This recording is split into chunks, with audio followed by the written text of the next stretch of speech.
Welcome to the Inspiration Contagion podcast, where we spread inspiration one story at a time. I am your host, Holly Jean Jackson. Each episode spotlights and interviews one transformational leader, their stories, and their advice for how you too can lead yourself and others through inspiration. If you are a visionary seeking to uplevel your leadership skills, then this is the podcast for you. I invite you today to spread inspiration like a contagion. Welcome to the Inspiration Contagion movement. Welcome to episode 48 of the Inspiration Contagion podcast. This week's episode is also being recorded for video, so if you'd prefer to watch, please check out the show notes for the YouTube link.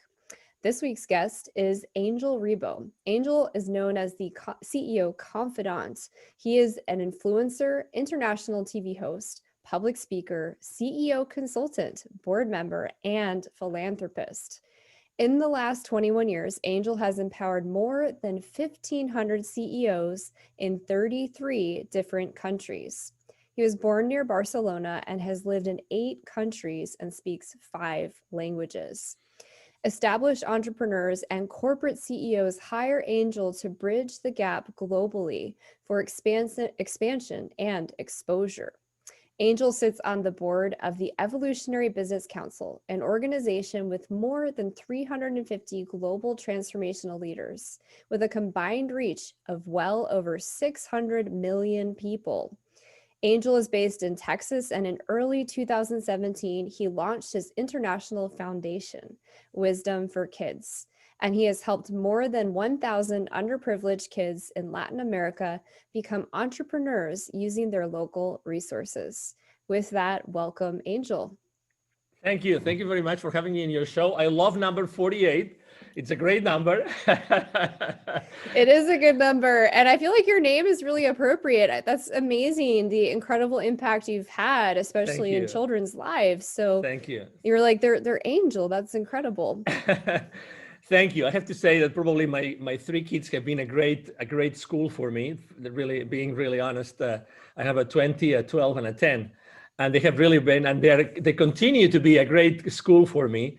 But thank you. Obviously, thank you very much for having me, for your nice words, and to everybody who's listening to us today, Holly. Yeah, absolutely. And I was hoping you could just tell our listeners a little bit more about who you are and your background. Thank you. Yes, I think you've described very well what I do, so I'm going to say something different with your permission. So I consider myself someone who is here really to connect the unconnected. I think that there's a lot of people that have lost their connection, socially speaking, and I think that probably for the last, right now it's January. I think I know that this is going to air in March, so it's going to be probably now March when you listen to this. But it's been over a year already that a lot of people really think that believe that they have lost the connection. They have lost the connection to friends, to themselves, to some relatives, to a lot of different people. So I consider myself a connector of the unconnected. That's why exposure has been always for me very important, not for the sake of, a lot of people know who I am. No, just because of what I do. And I think that your exposure is only as good as what you do with it. I always, thrive, and obviously this is a great place to be, Holly, thank you, to increase my exposure. But, as far as I'm able to use that exposure to connect the unconnected. So that's why, someone who had worked for so many large corporations, who helping them to accelerate the growth of their businesses, reaching out to all this, the top layer of those companies, and being able to connect them, my experience and my entrepreneurship, humbly, my entrepreneurship skills to help the most underprivileged. That's been a blessing. And why Latin America? Because I lived in Latin America for 10 years and I worked there for almost 15 years. And we're talking about just there, like 81 million kids that were in poverty there in 2012. So that's basically me. I think that connecting the unconnected is a very nice way I like to explain, to explain what I do in this world. I love that. And I have to say personally, this past year, while face-to-face connection has been much lower, I have never felt more connected to people in the world than this past year. I have met through my podcast and through just LinkedIn, just connections, more people that I've become close friends with or collaborators with than I have in years or decades. But I like what you're saying. There are people that are very disconnected right now. They might not have access to technology, and that's extremely difficult to navigate during COVID. So I'm glad to hear that you're working with people to connect them. Yes, thank you. And as you know, my work is done. I'm mostly on LinkedIn, and I'm all on all social media outlets. But I'm there, and because I really like to link myself and my business and my purpose and my inspiration with people. And when I was talking to our volunteers in the field, our Wisdom for Kids volunteer, which is my international foundation, throughout this year, I mean, they were all saying the same thing. We can't see the kids. We can't see the kids. We've lost that possibility to be around them because obviously of all the restrictions that are now in place. And we can't wait to see them again. We can't wait to be there with them, to inspire them, to help them become entrepreneurs, to help them be better people in their lives, to be, these change makers in their communities. Which is at the end of the day, entrepreneur is someone that really changes their community. And you very well said that. Now we are really blessed because we have been able to increase our connections throughout this time, probably because we said, okay, so regardless of what's happening around us, that's what we stand up for. That's what we are here to do. And we're going to do it no matter what, and it's awesome because probably that's made many of us to bloom and to go for strategies that maybe we didn't think of before. So I think it's a great time that we're living. Yeah, absolutely. It's definitely a super interesting time to be alive. It's kind of like this big experiment that we're not really sure how it's going to end up, but that's the whole point. So Angel, I always like to ask everyone who comes on the show, what makes you such an inspirational leader? Or in other words, what's your secret sauce? Well, thank you. Thank you for saying that. I would say that my inspiration comes from really my essence, and it comes from what I do every single day, right? It comes from what I say to every single podcast host, or what I say to my employees or to my family members every single day. I think that I have been blessed of having a great life and working internationally in so many countries and doing so many things. And I think that everything that I had to learn from all those cultures and from all the people I've been dealing with, I mean, behind all those 1,500 companies and business leaders, there's obviously a lot of teams of a lot of people. There's a lot of people in my own teams throughout my life that have helped me to do that. So I think that it's my experience in my life that has allowed me to be who I am, and being able to make decisions, important decisions in difficult times in my life. I think that everything has made me someone unique. But let me tell you something. I don't think that I'm more unique than anybody else that is listening to us. Maybe the only difference is that, I have taken action and you have taken action.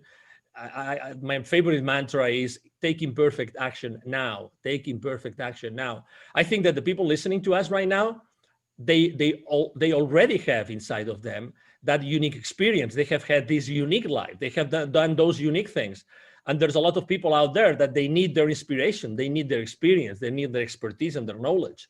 It's up to them if they take action or not. So again, I think that we all can inspire someone. I always think that every time I'm on an interview, there's someone that is going to listen to this, conversation between Holly and myself, and we'll learn something. And just if there's only one person today that likes the message and likes what we're talking about, oh my God, that's amazing, because we've been able to change the life of that person forever. That's the beauty of having those conversations. And that's why I think that having conversations is so important. Let me add something that I just saw this morning on LinkedIn. As you know, the consumption of podcast content has increased dramatically since last year.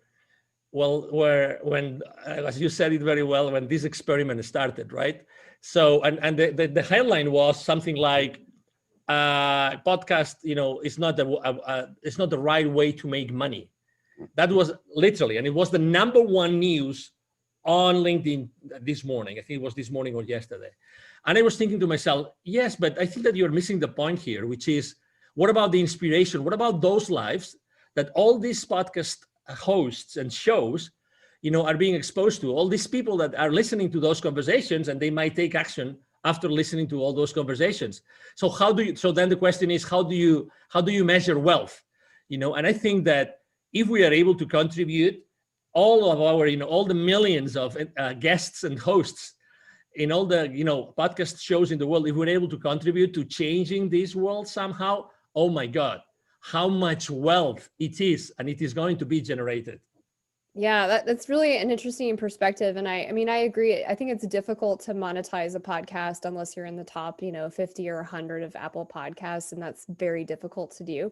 But I think podcasts are really powerful for movements and for helping people take action. So like you were saying earlier, there's the inspiration, and then the only difference between success or hitting that inspirational idea is the people that take action and the people that don't. So there's the inspiration coupled with the motivation, which is the movement and taking action towards accomplishing that goal. And so I think what podcasts do, especially ones with leadership and tangible things that people can do and stories that people can relate to, help us build that movement and help those people start to take action because they can see themselves in that story.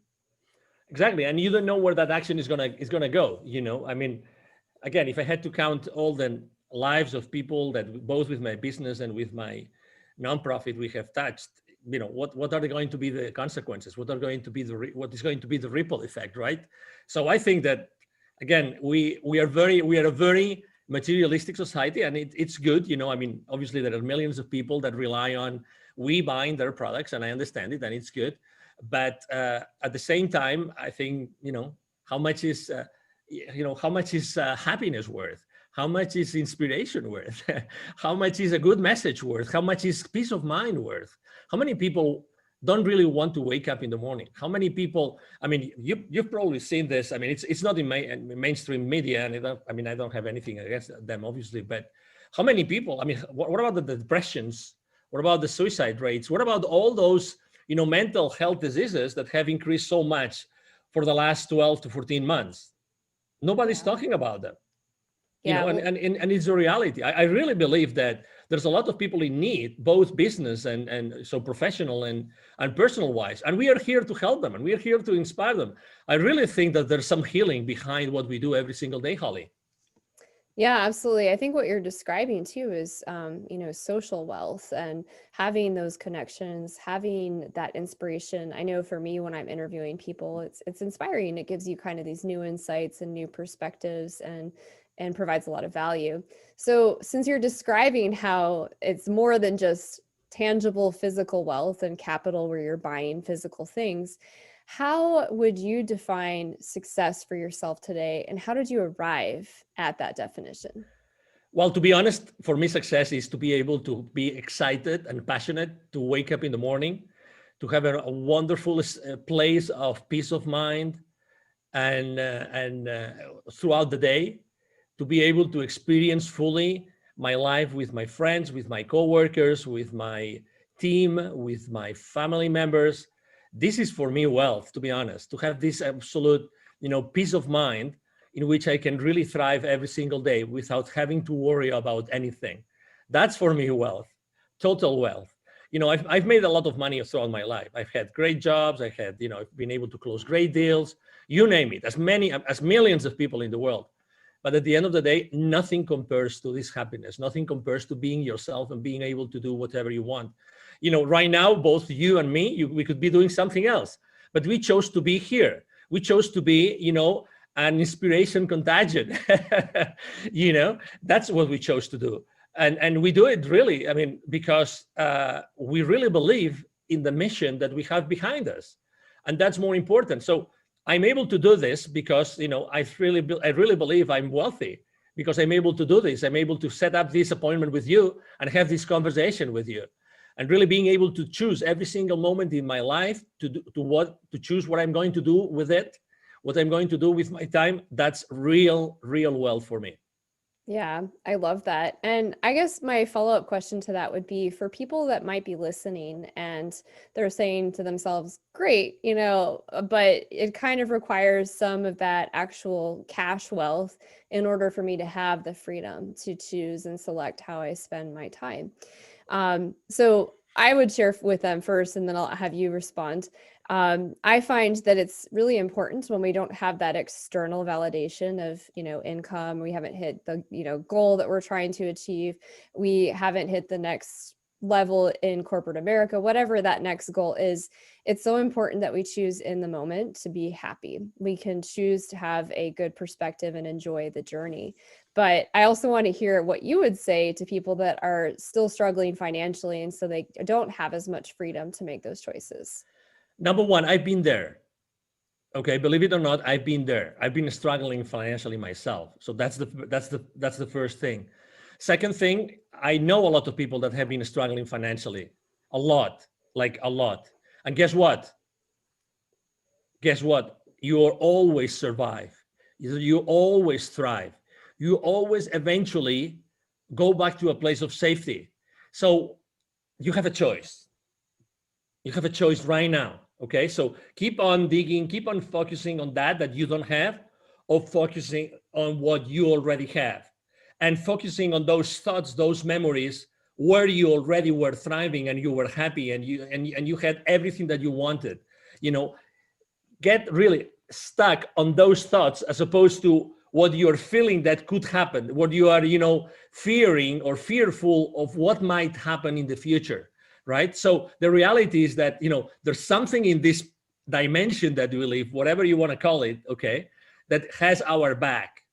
It's a reality, regardless of what we're going through right now. We will eventually thrive, we will eventually succeed, we will eventually be in the right place. So instead of thinking that the worst is going to happen and you're going to lose your house and you will have to move out and you will lose your vehicles and you name it, why don't you think that everything is going to be all right? And everything is going to be all right because you've already been in many, many, many different instances in your life in which you're going to be all right. So, I myself believe that at some point, I don't believe that when we die, everything is done and terminated and there's nothing after that. I don't believe that. I personally think that, we decided at some point of our existence to come back here. It was our choice. It was my choice to decide to come here. And you know what?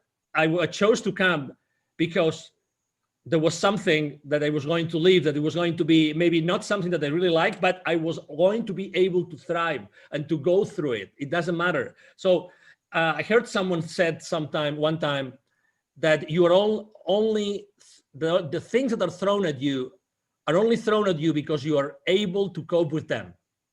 Because you are able to cope with them. Obviously, we always have free will to accept them or not, right? But we always can cope with them. So it's just, it's just an exercise. It's just an experiment, how we deal with them.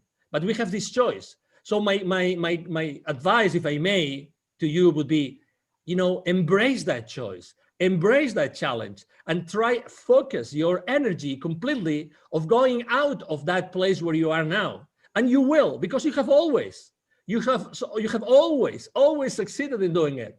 Really, I know it's difficult. I know there's a lot of fear out there. There's a lot of uncertainty. Regardless, you will make it happen. You will succeed. You will really, really, really go to the other side of the tunnel that you might think that you are in right now.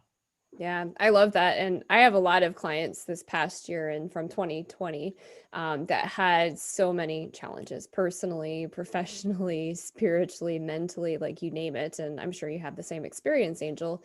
And I just keep reminding them, like, okay, well, what are you learning right now during these challenges? And okay, cool. So from that lesson, how can you apply that to helping your customers? Because they're probably going through the same thing.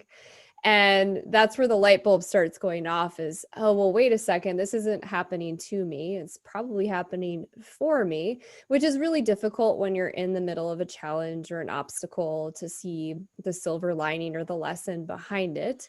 But it is really an important shift in perspective. And I also like the reminder of not focusing on the fear and not going down the should have, could have, what if train, and instead focusing on what you're grateful for today. Those are really, really great pointers. Yes. And, obviously what's happening right now in the world is global, right? It's 7.5 billion people going through the same thing, right? At certain different levels of restrictions, different levels of, lifestyles. I mean, but it's happening globally. So you are one of the heroes, literally, you're one of the heroes that have been given the chance to live this. And some people might say right now, oh my God, Angel is crazy.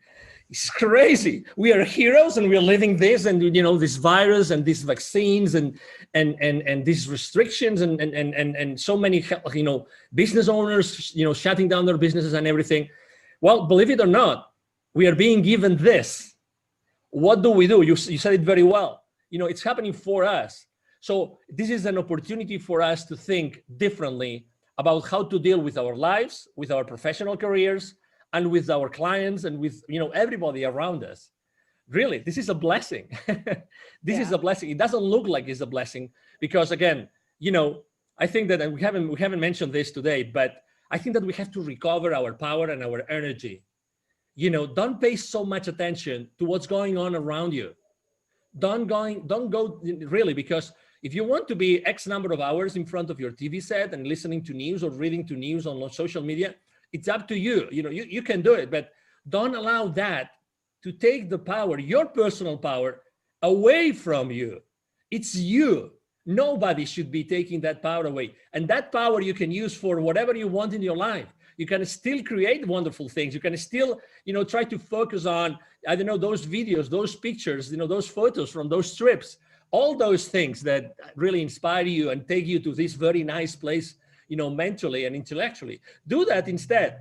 But again, recover your own power. Recover your own power. Don't allow anybody, nor any institution, nobody, to take that power away from you. It's extremely important. And it's still, of course, and that's one of the mistakes I made when I started my entrepreneurial career, is ask for help. Ask for help. If you think that someone can help you because you are struggling, hey, there's nothing that's going to recover. It's going to give you back your time, the time lost. Have someone help you. Have someone help you in that journey. Someone from the outside that might be able to help you, to give you some clues, so you go back to a place where you feel much comfortable and you feel that you are thriving back again. Ask for help. We all have money. We are fearful of losing all of our money. Of course, we've been for years saving it. I'm there with you, but still, time doesn't come back. So use your time wisely and use your resources wisely to go back on track, and use your time, wisely. Yeah, that's a good point. And I think a lot of people think that they're failures when they ask for support or they ask for help. And I know even a lot of business owners that have struggled from this past year, from the pandemic and from all of the shutdowns and the economic impacts. And there's so much shame when they come to you to ask for help. And so I also just want to remind people, if you're listening and you are in need of support or help, there is no shame in that. I mean, obviously you want to ask the right people. You want to find somebody you trust, somebody who is doing well in the area that you need help in, whether that's a mentor, a coach, a class, whatever that is. But be careful who you ask for help from, especially if you're feeling really shameful around doing that. Yeah. I agree. And again, don't be so hard on yourself. I mean, you are so right on the shame thing. So right. But guess what? I think that since the very beginning, in when we are kids, I think that guilt plays a key role. And, we're always told, don't do this, don't do that, don't do this, don't do that. So we are more like guilty for things than being praised for things that we do right. Unfortunately, it is what it is, just because our parents, just to say something, obviously I love to death my parents, but they want you to survive, right? They want you to be a kid that's going to make it to youth and to adulthood. I mean, I understand that, but in order to protect us, very often we are, negatively influenced, and for the good, for the good of us. But the point I'm trying to make is, the other day there was someone that was analyzing manipulation in advertising and media. And he ran a survey, and when he got basically the results of the survey, guilt was the number one instrument being used by advertisers and media to get their messages across. Again, I'm not judging anybody. I'm just saying what the people that reacted to that survey showed in the results of the survey. So it works. It works. So it works that, we fully understand that you might feel like this asking for help. But again, think about your life in terms of time, and time is the most valuable and precious resource that you have and you will always have. Yeah. Yeah. And your health is equally important. And, if you're not taking care of yourself and your health, then your time is even more limited. Mm-hmm. So I would advise you to invest wisely your time, resources, and health during this next 6 months to a year. So I also wanted to ask you, you've kind of shared a lot of inspiring stories, but is there a particular story of inspiration that you're known for? Well, I have had in my life probably like two very deep, spiritual experiences that have made me make dramatic changes in my life, right? One was after reading a book, which is called The Celestine Prophecy by James Redfield. I love the cells. I feel the same way. That changed my life forever. It's amazing. Yeah. So what I was really having chills right now when you were saying this, I'm just having chills again. So when I was reading that book, I said, oh my God, I should have read this book like when I was in elementary school. That's me. I mean, that's how I perceive the world. That's what really everything is about in this, whatever it is that we live in. So I remember I was living in the UK at that time, and they gave me this book. And I finished reading that book, and I was in a specific place. It was in a holiday resort in Cuba, the second in a villa, a very nice place, blah, blah, blah, whatever. But when I finished reading that book, I turned the page and I had this incredible rush of energy for the first time in my life. And I didn't know what it was, but everything that I had read in that book, I mean, for the ones that haven't read it, it's about, a series of scrolls from the Amazonian forest of Peru, and amazing things about those scrolls, and it's just amazing the way it's being explained. James Redfield is a genius. So when I finished reading that, I said, oh my God, I have to do something with my life. And I decided at that point, it was February, beginning of March in 2001, I had to move from Europe to Latin America. I went back to Europe, and all my bosses said, you're crazy. You want to go to Latin America? Really? You mean you want to go from London?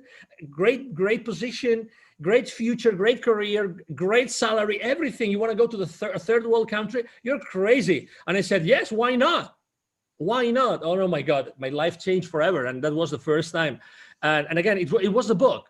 So again, books is something that I think that we have forgotten. Now that everybody is trying to say, no, anything is justifiable, and you can find anything on any website, and that is supposed to be truth just because it's on a website. Go back to the books. Go back to reading books. Go back to be reading like hardcover books, hard printed books, because they're going to inspire you. There's millions and millions of amazing books that can change your life. Again, looking for inspiration, which this show is about, Holly. Oh my gosh, I could talk for days about the Celestine Prophecy. One of my favorite words is serendipity. And in the Celestine Prophecy, one of the first scrolls that they discover and they teach about through this story is coincidences, and how when we run across somebody a couple times, or we experience deja vu, or something's really serendipitous, a happy accident, it means something. It means we should be paying more attention to that. And so ever since I read that book, which I was in my early 20s when I read that, if I run into somebody multiple times, the third time or second time I run into them, I'm like, hey, I think we're supposed to connect about something. Is there something you wanted to share with me? And every time I do that, there's some profound thing. And they're like, how did you know? It's incredible. It's like these simple things. And totally. Yeah, that's one of the first books that I read that transformed my life and really defined a lot of things for me spiritually as well. So I'm glad you brought that up. Oh yeah, and again, it's a fiction book, but with a very strong, solid message. And there are more books out there, but this one, I mean, it's just the one I remember in my childhood. Maybe another one that I don't know if I will be able to translate it the name in Spanish. It's from Richard Bach. Richard Bach. Excuse me, into English. The name of the is Johann Sebastian Siegel. That's the name of Yeah, the. I have read that. Okay, good. You see? Yeah. And well, let me tell you, by the way, to the audience, Holly and I, it's the first time ever we speak just a few minutes before this show. So no wonder why we had to do this show together, right, Holly? Yeah, no, there's a lot of serendipity. I feel like we could probably have like a whole podcast just on books to read, but anyways, I digress. Yeah, that's another nice book. I mean, different obviously, but I mean, if I had to recommend one only book to anybody, it would be The Celestine Prophecy by James Redfield. Yeah, that's my top recommendation too. The interesting thing about it is sometimes something that is fictional, and I'm putting that on in air quotes for those of you that are listening, rings so true. Like the message behind it, you just cannot argue. And that might sound crazy to some people, but I don't know. There's just certain messages that I think they reach us at the core, at the energetic level, and we just know that they're true, and it transforms our life in some way. So that's pretty exciting. Yes. That's an inspiring story. So you identified as a storyteller leader, and I wanted to ask, do you believe that using stories to inspire and lead is important? I think it is, because if you basically bring up something which has happened around you, which is a reality and which involves other people, which involves, and other places, other circumstances. And I think that with everything that's going on in the world, another important aspect of our lives that I think we had terribly forgotten was to go back to our elders, was to go back to the grandparents, to the great grandparents, and ask them for advice. Really, when there's a lot of, as you know, there's a lot of civilizations and cultures that they still not only value a lot what they have to say, but they also make it a purpose, like to daily or weekly sit around them, be with them, and listen to them. Not to put them in nursing homes or hospices and have them there until they die. No. Like be next to them to listen to stories, and that's the point I wanted to make. I remember in Spain, my family is originally from a place called north of Spain, close to the French border. And I remember when I was going to visit my grandparent, we're originally from a place in the country in the north of Spain, and he would always tell me stories. And I remember the story of his father going to a Benedictine monastery to learn. So he would literally walk and try to, by any means of transportation in the 1800s, go from this countryside area in the north of Spain to this Benedictine monastery just to learn certain things. Then he would tell me also the stories about, this other member of the family that actually in the 1890 something, he actually went from Spain to Cuba to try to rescue Cuba from the attack of the Americans. So this war between Spain and the US in the last part of the 19th century. So all those things, how can you not? I mean, I'm still remembering them. I remember them, and I think my grandfather died in 1980 something, 85 or 86. So I still remember those stories. And those stories are stories that doing something unconventional, doing something like I just wanted to do it because I thought that that would give me an additional knowledge, an additional edge, an additional wisdom that I needed in my life. Instead of being there comfortable in that area, they decided to go to these two different places in the world to achieve different goals. So the stories are powerful. Stories are powerful because you don't know what the story is going to end up. I have a great friend who has an incredible business. What she does is actually she gives different people the first statement, the first few words, and she's asking them to write a whole chapter with that initial sentence. So she just gives these people the initial sentence, and they have to finish the sentence, making up a story. They can talk about anything in 2,000 words, just with the first few words. everybody explains a completely different story. Everybody. And then what she does, she's already working on this. She's already working on his first book. She publishes the book. So that's the power of 20 plus people that from the very first idea they got inspired to come up with an incredible story, fictitious or reality, that it's going to inspire their readers. And again, we have to go back to stories. Yeah. It's something that we are so much missing. Well, and I think that's why podcasting has become so popular, is because if you go back to caveman times, we had more long form dialogue. And because we're so disconnected from this experience of the pandemic, people are being drawn to the long form discussions, which is what podcasting is really about. And like you just mentioned too, books are just always inspiring. There's so much wisdom. I'm actually reading like 8 books right now because Cool. like they're kind of slow reads and they're in different aspects of my life. And so I'll like absorb one chapter in one area. And then the next day I'm like, oh, I need to read on this. But books are so powerful, and they're powerful because they have stories and they teach us wisdom and they help us continue to grow as students in life. So I think that's why podcasting and books are hopefully making a comeback, is because we're missing that long form story element where we can connect to each other and rebuild that community element.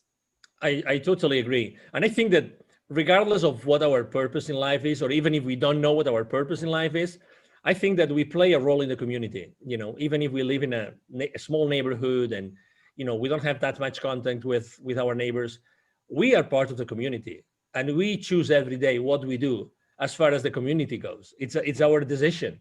And if you want to take action and you want to do something and you want to start an initiative, just go and do it. Don't wait for anybody to give you social approval. Just do whatever you think is right. Because again, I really believe that there's a lot of people in need right now, and many people we don't know that they are in need. There's a lot of people in need. So it's the perfect time to be contagious, not only with inspiration, but also with generosity. So just, and as you know, we have so many material things that we probably don't use, and we could give someone just to make them happy. Honestly, simple things can do so much to change our communities. And again, when I go to Latin America with my kids, I see that all the time. A simple small book of 20 pages, a tale, in English, it's just an amazing, community changer. Just because it inspires someone, because it allows them to see the English. I can learn some basic English, words and lessons and expressions, and that can help me, make me understand something that is written in another book or magazine, or I hear in the news, whatever that is. So again, there's so many things that we can do today. Yeah, there's a beautiful story about, I think it's a nonprofit. This is a book that I read a long time ago about pencils of promise. And so this young gentleman traveled the world and he started handing out pencils to people in impoverished areas. And these children were just so overcome by having a pencil, because it opened their world up, because they didn't have the ability to write anything. So simple things like that. But even further than the physical things you can give, for people that are listening and you've figured out a solution to something. So you've navigated a divorce, you've learned how to balance a budget, whatever that is, whatever your superhero power is, whatever your idea is, you not taking action on that is actually not helping probably hundreds to thousands of people around you. So instead of letting fear run your, agenda and not taking action because you're afraid you'll fail, think about all the people you could be helping transform their lives. Exactly. And it's your decision. I remember one of the questions I asked myself before creating Wisdom for Kids was, if it's not me, who's going to do it? Who's going to be connecting this, underprivileged 81 million kids to the people that are totally connected and are part of the economy, and they are not? Who is going to do it? Who can do something about it? And the response was, well, probably me. So why not? Why not? Why not doing it now? So, that really helped me a lot. The why not is is an expression I use a lot. So I think I like it a lot. Well, and after the podcast, you'll have to remind me because I have some goals around a nonprofit for children. And I know a few other people I've interviewed on the Awesome. podcast and met that are doing different things around nonprofits for children. So I think we should probably connect on that separately. Absolutely. Another question I wanted to ask you is, how do you mentor and teach and lead through stories? Can you share a couple examples? Yes. So obviously I like to conduct myself with the people I serve through questions. I think questions are very powerful. I think questions allow you to put yourself and to put the people around you in a different place in their mind. I think that perception is reality, regardless of my efforts to change Holly's perception about something. Your perception is your reality, and my perception is my reality. And it's the same thing with my mentees, my coachees, and the people I help with my consulting. So I like to ask questions. And I think that most of the answers are inside of them, but I ask questions. So whenever I'm asking questions, and there's something that they say or they refer to that gives me the possibility to use one of the questions, one of the stories, one of the things I've lived in my life, then I use it as a part of the reality that already existed, that was already created, that was related to what that person wants to do or wished that he or she was doing today. So I think that, thank God I've been given the possibility to be able to make those connections while I'm talking to people. It's like when we are having this conversation, there's many different styles of podcast hosts, right? You have this tremendous ability to connect a lot of many different things and to connect it with your own experience and your own practice and everything. That's something that you do wisely and fast, right? So I'm sure that you do the same thing in your practice, and that's why you have so many clients. So I think that this is an ability that not everybody has, but we have to consistently ask questions so we actually go inside that person and we really get to know that person genuinely in order to be able to help them. And it's not always, we don't always succeed. I'm sure that you have also, failures. You have failed with some clients. I have miserably failed with some clients as well. But, that was a very important learning lesson for me. And what did I do? I learned from that lesson and I made sure that wouldn't happen again, obviously. So again, I think that the best way to use the stories is to use them in the context that relate directly to those issues and to those challenges that the people you're working with are going through at that point in time. I think that's the best way, because unless you listen to them and you make what you do relatable to them, they're going to disconnect, disengage, and what is your role there? There's no point, right? Yeah, it's really important, like you were just saying, to really understand your audience, whether that's one-to-one with a coaching situation, mentor situation, even a family member, or if you're writing a blog, knowing your audience and what they're experiencing right now. For business owners that are listening today and they're trying to upscale, up-level their leadership skills in this area, listen to your clients. What is the consistent theme that you're hearing? Write a blog on that, do a video posting on that, and share a story that might help them shift their perspective. Like you said, you can't force someone to shift their perspective, but you can use stories so that they can see themselves in that story and perhaps shift their perspective to a more positive standpoint versus fear-based. Yes, and a good example is, for instance, I post on LinkedIn every single day. And you would say, well, you post on LinkedIn, maybe you post about business every single day. No way. Actually, I support every single podcast host that is, that is willing enough and good enough and generous enough with me to interview me. I also support a lot of authors with their books. I love to support them. Obviously, I support heavily my clients, but I always make this balance of business-related posts with personal-related posts. Because, as you very well said, I have to talk to my audience and what they are going through. Probably one of the subject matters that I wrote the most last year, it wasn't about working remote. It wasn't about working from home. It was building bridges. In 2020, it was building bridges, and the second most frequent subject matter on my post was give me a break. Give me a break. Those were the two most important things. Are they related to business? Well, obviously, who didn't want a break last year? You tell me. Who didn't want a break? I think I posted in a couple of months, I posted 5 times about giving me a break from different perspectives.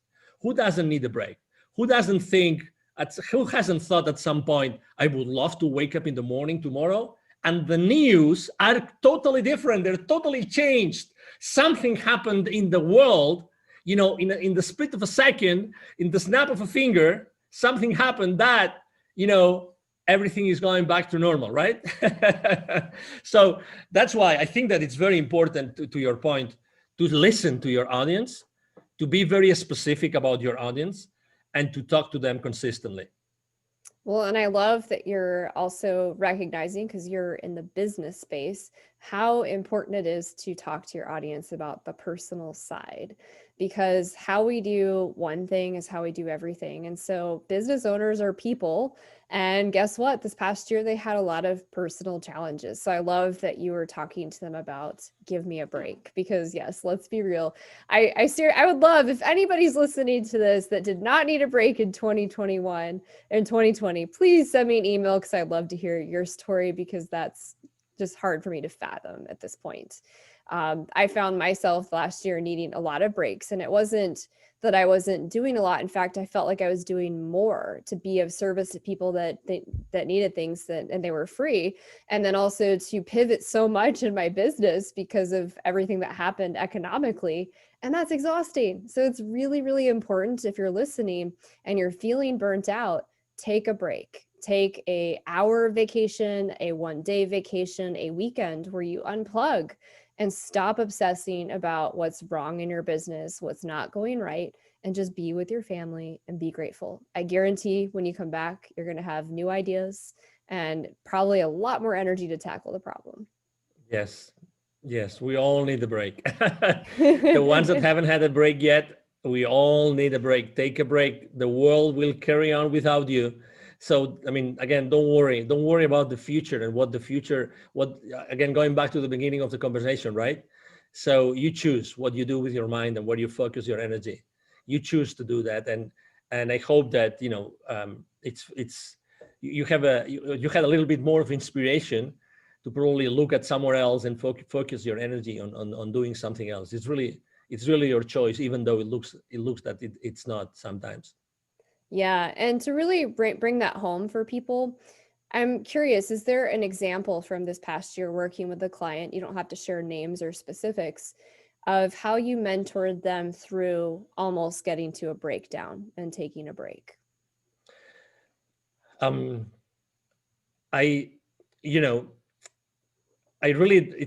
It's difficult to allow someone to get to that place where, they were close to a breakdown, so I knew that things were going to happen. The most traumatic moment in my life was probably my first divorce. So I could teach probably someone how to go over a divorce from a male's perspective. Okay. Because again, everybody has their own story, but this is important for me, because I think that when there is a loss of any kind, and last year, I think that loss is a good example. Loss of all your habits, loss of all the things you used to do, the places you used to visit, the people you used to visit, everything. I think that knowing about the different stages that you go through to get acquainted with a loss, actually, I think that helped me a lot. So that's why when I saw this happening, and it's not the first economic crisis that I was going through. I lived very intensely 2001 and 2008, 2009, very intensely. So from a business perspective, I was already doing things that I knew that I had to do in order to overcome this for my clients. And I think that one important thing that I rediscovered with my clients this year was to have these tough conversations. That's something that I learned from someone, which is called the secret contract. So I believe that we all have something called secret contracts. Which is that you expect from people, and you expect from everybody who is related to you at some point, you expect from them specific things. but they also expect from you specific things. And those conversations have never happened. So you expect things from your partner, from your kids, from your parents, from your friends, from your business partners, from your clients, and the same thing the other way around. But guess what? Those expectations have never been substantiated, right, on a conversation. You've never had those conversations. So in this moment, in which in that moment last year, in which our minds were going so fast, spinning, spinning. I think that having those conversations and say, okay, calm down, let's collect ourselves, and let's talk about this. So what are the options?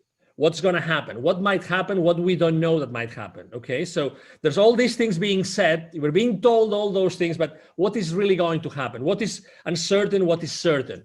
And then help them navigate in that environment of certainty versus uncertainty.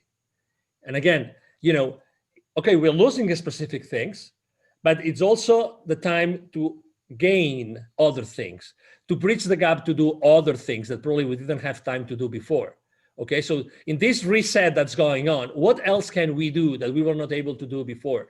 So I think that, answering to your question, I was able, or I had to focus or refocus my clients' goals, objectives, minds into what was really important for them, so I could help them better see what the path, what the journey was going to be moving forward.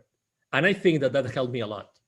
Yeah. And that's a great reminder is when we have these secret contracts and these expectations, oftentimes we are left disappointed and frustrated and in fear because that contract has been broken, and in our mind, it's this sacred contract that we've never spoken out loud. So I imagine a lot of people, especially people that are sheltering in place at home with kids, and maybe their relationship was already a little rocky. This is making those difficult conversations come to the surface faster. I think it's the same thing with business owners that had to pivot a lot to try to survive, or maybe they didn't make it. So yeah, a lot of those difficult conversations are happening, but like you were kind of alluding to, that's also allowing people to see what's most important, which is really great and really insightful so that they can realign their life and their business and where they're headed in this year. Absolutely. Yeah. Yeah, I agree. And again, it's our choice. It's our choice to decide what we want to do.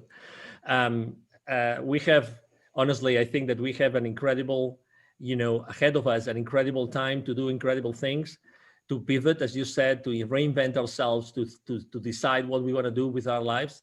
That was a good opportunity for us to decide what we wanted to do, and keep on helping, keep on doing things for the rest of the world, keep on giving back, and it's gonna come back to you. So I don't know. I mean, I like to see the life, from a positive perspective, and I think that we all have this incredible power inside of us, and we can be inspiring everybody every day. Absolutely. Well, this has been great. We're actually going to move on to the lightning round of questions. I am pretty sure I know the answer to your first question. What's your favorite book? Yeah, it's The Celestine Prophecy by James Redfield. Thank you. Excellent. What networking or community group do you love the most? Well, I like very much the Evolutionary Business Council, the one that you mentioned originally, because it's a group of transformational leaders, and we actually have a huge outreach to reach the world, to change the way that the world is doing business today. Excellent. What's the best piece of advice you could share with others today? Take imperfect action now. Excellent. And if you could share one message with the entire world, what would that be? You are an incredible human being, and with an unstoppable, capacity to change the world. Just you inside of you right now. So just please be aware of this and take action, whatever it is. Take an action, even if it's a small, to start, living the rest of your life today. Love that. And what's the legacy you wish to leave behind? Well, a series of examples of, how can we live this world? How can we actually take action in this world every single day and use that energy that we were given when we were born to do good things? as if I'm able to live, good examples of good people that are doing good in their businesses and in their lives, in the millions, I think that will be a very nice legacy. I love that. All right, so Angel, this has been great. Angel's been really generous. He's offering a free gift to our listeners. He has a free 15-minute business consultation. To get that, just go to his LinkedIn page, and that will be in the show notes, the link for that. And you can use the calendar link there to book some time with him. Absolutely. And I don't know about you, but he's pretty inspiring. He's got some pretty good information, so you should check that out. I will also have a link to his website and other social media handles as well in the show notes. Anything else you'd like to add, Angel? No, just thank you very much for allowing me to be here. Thank you to everybody listening to us today. And if I may just share the email address with everybody, you said very well that I am on LinkedIn, very active on LinkedIn every single day. If you want to reach out to me directly, just send me an email. It's very easy. It's angel@angelribo.com. Ribo is my last name, spelled like R-I-B as in boy O. Again, angel@angelribo.com. And I will be very, very glad to respond to your email. I respond, either my team or myself, we will respond to your email. And again, thank you for the opportunity to serve you today. Excellent. Thank you so much, Angel. This has been a wonderful interview. You bet. Thank you. Thank you. So how can Inspiration Contagion help you today? There are 3 ways. Number 1, make sure you subscribe to the podcast on the podcast listener of your choice so that you get newly released weekly interviews with transformational leaders from all around the world. They're going to provide practical, actionable tips for you that you can take and implement today. Number 2, if you have a burning problem or you're having some challenges, but you're not really sure where to start, so go ahead and visit hollyjeanjackson.com/events and find an event online that suits your needs so you can begin exploring and learning more today. Number 3, if you have a specific issue or challenge you're facing today, a burning issue that you need to resolve right now. Perhaps you're trying to build your guilt-free business. Perhaps you're trying to build an online product. Or you're facing some challenges with technology in your business. You're trying to scale to that next level. Regardless of what the challenge is, go to hollyjeanjackson.com and then visit the services section and schedule an appointment. I'd love to offer my listeners a complimentary coaching call so we can figure out and get to the bottom of your problem and explore if coaching is a good fit for you. Those are the 3 ways Inspiration Contagion can help you today. Remember, nothing changes without action, so be sure to take action today.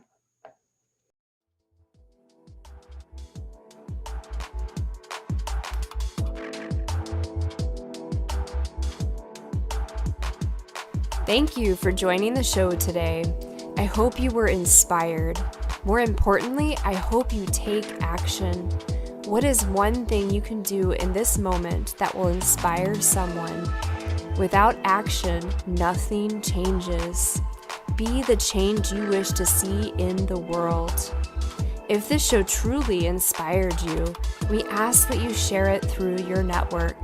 Help us spread the light and inspiration in the world. I look forward to seeing you here next week.